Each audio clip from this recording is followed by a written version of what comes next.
አማናዊት እዛ ቤት ከገባች ጀምሮ ሰላም ያጣ ይመስላል።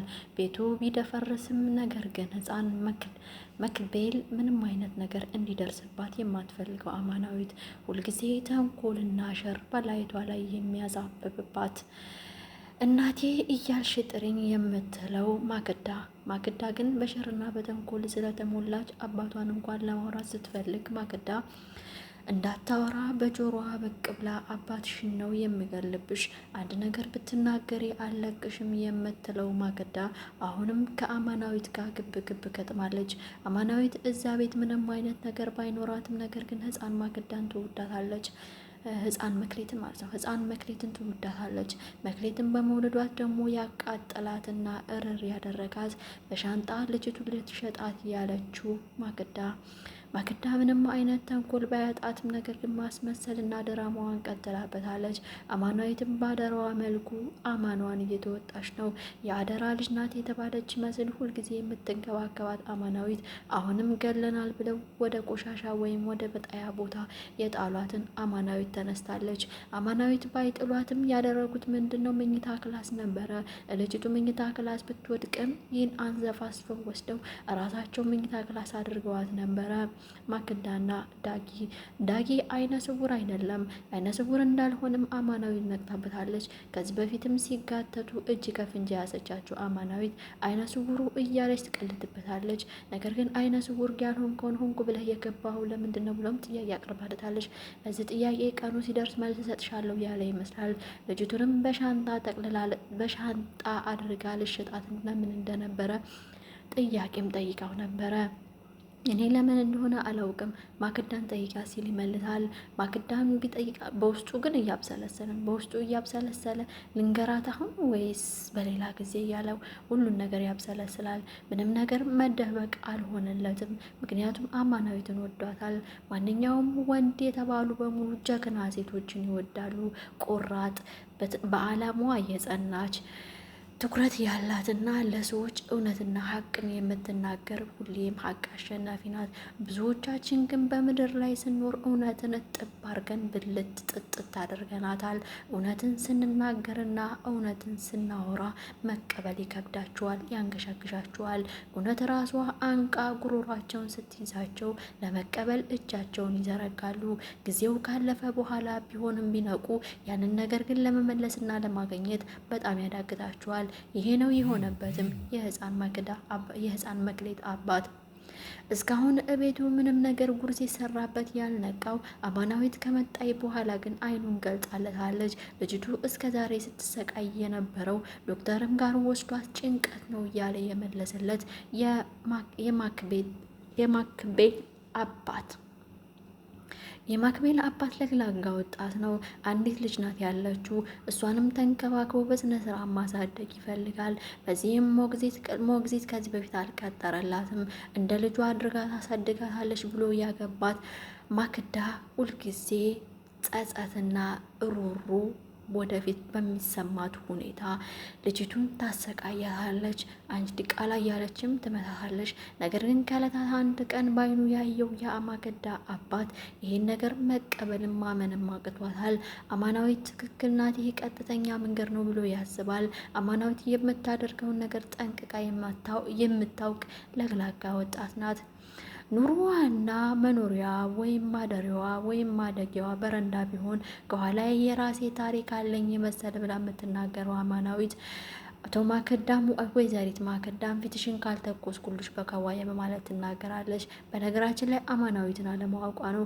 አንዴ ቁጭ ባለችበት በእርግጫ ብትላት ወደ ኋላ ተምዘግዘጋ ጠረጴዛው ላይ ነው የምትፈጠፍጠው። ይህንንም ስላወቀች ነው አማናዊት ምንም አይነት እርምጃ መውሰድ ያልፈለገችው። በስተመጨረሻ ግን ካውያውን እፊቷ ላይ ብታደርገው ኑሮ የመጨረሻ እንደሚያልቅላት በእርግጠኝነቱን የመናገር እችላለሁ። ብዙ ጊዜ መገንዘብና መረዳት ያቃተን አንዳንድ ሰዎች አሉን። የበረንዳ ልጆች ሲባሉ ወይም ቤተሰብ የሌላቸው ልጆች ሲባሉ በረንዳ ብቻ ስላደጉ ምንም ነገር የማያውቁ ከቴክኖሎጂ የራቁ ይመስለናል። እውነቱ ግን ይህ አይደለም። እንደነሱ ሀቅና የሚናገርን ያላቸውን በሙሉ ለሰው የሚያካፍሉ ሰዎችን ከጎናቸው ሆኖ አይዛቸው የሚሉ እንዲሁም ባላቸው ነገር ሁሉ ነገር ከጎናቸው የሚቆሙ ናቸው። እነሱን እኔ በጥፍ አድርጌ በራሴ አንደበትም በእጅ መመሰክርላችኋለሁኝ። ከእነሱ ጋር ቀርቤ የተወሰነ ጊዜም ለመኖር ችያለሁኝ። ታሪኩ እንደዚህ ነው። እስኪ ላካፍላችሁ ስለ በረንዳ ልጆች። ሕፃን በነበርኩበት ጊዜ ከእነሱ ስር አልጠፋም ነበረ። የእነሱ እምነት የበለጠ ነው። እውነቴን ነው የምነግራችሁ። አንዴ ከወደዷችሁና ካመኗችሁ ምንም ቢሆን አይከዷችሁም። በዛሬ ዘመን ጊዜ ማመን ካለባችሁ ከእነሱ ጋር ነው። እነሱ ምንም ነገር ችግርና መከራ ቢደርስባችሁ ከጎናችሁ አይረቁም። ለብጥስጣሽ ነገር፣ ለቅርጥ፣ ለትንሽ ዋዬ ነገር፣ ለወርቁም ሆነ ለድንቁ ምንም አይመስላቸው። ወርቁንም ቢሆን ስልኩንም ቢሆን ከእነሱ በላይ የሚይዘው የለም። እነሱ ወጣ ካሉ ከአንድ ኬስ የተለያዩ አይፎን ስልክ፣ አልትራ ስልክ ወስደው ማምጣት ይችላሉ። ነገር ግን ይሄን አይፈልጉም። በዚህም ወርቅ ገዝተው መኖር ይፈልጋሉ። እነሱ ይሄን አይፈልጉም። ንጹሖች ናቸው። የሚበሉትና የሚጠጡት ካገኙ የሚቀየር እንኳን ልብስ ብዙም አይደሉም። ይሄንን ብቻ ካገኙ ሁሉን ነገር ይኖራሉ። ትንሽ የሚከብደው የበረንዳ ልጅ መሆን ጥቃቱ ወይም ጉዳቱ ሴት ላይ ሊበረታ ይችላል። በነገራችን ላይ ይሄ ነገር በጣም የአበራታቱ አይደለም፣ ግን በረንዳ ስትወጡ አማራጭ ስታጡ ነው የምትወጡት። አማራጭ ያለው ሰው በረንዳ ላይ አይወጣም። ብዙዎቹ በረንዳ ልጆች፣ በረንዳ ላይ የሚወጡ ልጆች ከእናት ከአባታቸው የተጣሉ ወይም እናታቸው ሞታ አባታቸው ጋር ኑረው የእንጀራ እናት የምታሰድቃቸው ነው። የእንጀራ እናት ደግሞ ለአባታቸው ጥሩ ነገር እየተናገረች ነገር ግን እነሱን የምትበድላቸው ስትሆን ነው በረንዳ የሚወጡት እንጂ አለበለዚያ ማንኛውም ሰው ተነስቶ በረንዳ ላይ አይወጣም ያለ ምክንያት ያለ ሰበብ፣ ወይም የቤት ኪራይ አጥቶ ሊሆን ይችላል። እናት አባቱ ሞት በብዛት ግን የምታገኘው እዛ በረንዳ ላይ ምንድን ነው? እናት አባቱን በሞት ያጣ ነው። በብዛት እናቱን በሞት ያጣ በጣም የተጎዳ ውስጡ ታሪክ ያለው ከዚህ በፊት ጥሩ ቤተሰብ ጋር የሚኖር መኪና፣ የተለያዩ ዘመናዊ ቤቶች፣ ቴክኖሎጂ ጋር የተራቀቁ ጥሩ ስልክ ያላቸው የሚባሉ ልጆች በረንዳ ይወጣሉ። ከወጡ በኋላ ክፋቱ ምንድን ነው? እሱ ሱስ ነው የምትለምዱት። ሱስ ይሄ በጣም አደጋ የሆነው ምንድነው? ሱስ ነው። ሱስ ደግሞ የሚያስለምዳቸው ምን መሰላችሁ? አንደኛ ሱሰኛ ከሆኑ ብዙ ምግብ አይጠቀሙም። ሁለተኛ ደግሞ ሱሰኛ ከሆኑ በረንዳ ላይ ያለው ብርድ ማንም ይመሰክራል፣ ጤዛ ነው፣ ጠልጅ ነው የምትሆኑት። ያ ብርድ የሚያሳክኑት ምንድን ነው? በቃ በተለያዩ ሱሶች ውስጥ ራሳቸውን ይደብቁታል። ከዛ ሱስ ውስጥ መንቅሮ ወይም ፈልቅቆ ለማውጣት በጣም ብዙ ሰው የሚቸገረው ለዚህ ነው። ከዛ ህይወት እንኳን ለምሳሌ ከዛ ህይወት እንኳን ከወጣ በኋላ ደህና ኑሮ እየኖረ ከሱሱ ላለመነቅ በቃ አልነቀልለት ያለ ነገር ምንድን ነው እዛ አብሮት አዳፕት ስላደረገ እና ስለለመደው ነው እንጂ እኔ በጣም ነው የምመሰክርላቸው። በጣም ጎበዞች ናቸው። ለሰው ያስባሉ ከሚባለው በላይ። የሚሰርቁትም ልንገራቸው የሚበላ ቃጡ ነው። እነሱ ልብስ ቀየሩ አልቀየሩ አይዶን ኬር ምንም አይመስላቸው። ነገር ግን በሚበላ ላይ አይደራደሩም። የሚበላ ካጡ እስኪ ትንሽ እንፈወስ ይላሉ። በምግብ ብቻ ሳይሆን ደግሞ ሱሳቸው ከመግባቸው በላይ ሱሳቸው እንዲጎልባቸው አይፈልጉም። ለዛ ነው በየመንገዱ ቁመው ቁጭ ብለው የምታያቸው የሰውን ኪስ የሚያልቁት እንጂ ከነሱ በላይ ታማኝ ሰው የለም። እውነቴን ነው የምነግራቸው። እኔ በደንብ ነው የምመሰክርላቸው። ጎበዞች ናቸው። በቃ ለሰው ያላቸው ሁሉ ነገር በቃ ርህራሄ ናቸው ምናምን እና ብዙ ጊዜ እነሱን ስንሳደብ አሁን እንትና ያደረገችው ምንድን ነው ማክዳ ይቺ የበረንዳ ልጅ እሷ ጋር እኮ ልታደርገኝ ነው እያለች ኤልያስን ትላለች። ከእሷ እንደውም እውነት ያላት ሀቅ ያላት እሷ ጋር ነው። ቁንጅና መልክ ቢባል እሷ ትበልጣታለች፣ እጥፍ እጥፍ ማለት ነው። የፈለገችውን ነገር የማድረግ ችሎታ አላት። አማናዊት ለብጭጫቂ ልብስ እንኳን ልብስ ቆሹሽ እንኳን ኤልያስ ልብስ ቀይር ገላሽን ታጠቢ ሸዋሩ ሰጂ ብሎ ሲሰጣት እንኳን ልብሴን አውልቂ በውድ የተገዛ ነው ብላ ስታስወልቃት አማናዊት ምንም አልመሰላትም። ለዚህ ለብጫቂ ልብስ ነው ወይ ብላ ነው ፊቷ ላይ ነው የወረወረችላት። ይህን ያክል ነው። እነሱ ምንም አይደንቃቸውም፣ አይበርዳቸውም፣ አይሞቃቸውም። ለምን? ሁሉም ነገር አይተውታል። ቤት ውስጥም ኑሮ አይተውታል፣ ከቤትም ውጭ ወጥተው አይተውታል። ለህፃናት ደግሞ ያላቸው ፍቅር ደግሞ የተለየ ነው። ነገራቸው በረንዳ ላይ ሆኖ እንኳን ልጅ ቢወልዱ እንኳን ማለት ነው በጥርሳቸው አንጠልጥለው ያሳድጋሉ እንጂ ለመንግስት አይሰጡም።